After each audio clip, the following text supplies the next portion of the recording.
কিছু বলার জন্য। বিসমিল্লাহির রহমানির রহিম। আমি মোহাম্মদ ইয়াসিন আলী, প্রধান অতিথি ও বিশেষ অতিথি ও কৃষক ভাই বন্ধু সবাইকে সালাম ও অভিনন্দন। আমি কয়রা কৃষি অফিস থেকে পলিমালস, ফুলকপিতে পলিমালস সহযোগিতা পেয়েছি এবং তা থেকে মালামাল ও কৃষি যত প্রকার সার ও তাদের দেখভাল যা কিছু করার তারা প্রতি প্রত্যেকেই করে গেছেন এবং তাদের এই সহযোগিতায় আমি ফুলকপি চাষ করে অনেক লাভবান হয়েছি।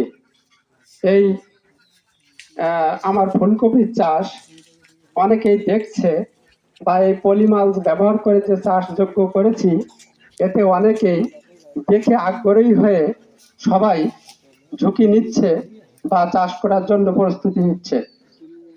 আর কয়রার এই কৃষি অফিস থেকে আমি যে সাপোর্ট বা সুযোগ সুবিধা পেয়েছি এর থেকে অনেক লাভবান হয়েছি। সবাইকে ধন্যবাদ। ধন্যবাদ ইয়াসিন আলী মোড়লকে। এ পর্যায়ে আজকের অনুষ্ঠানে বক্তব্য রাখবেন S M Mizan Mahmud sir, আমার প্রিয় স্যার। স্যারকে কিছু বলার জন্য বিনীতভাবে আহ্বান জানাচ্ছি।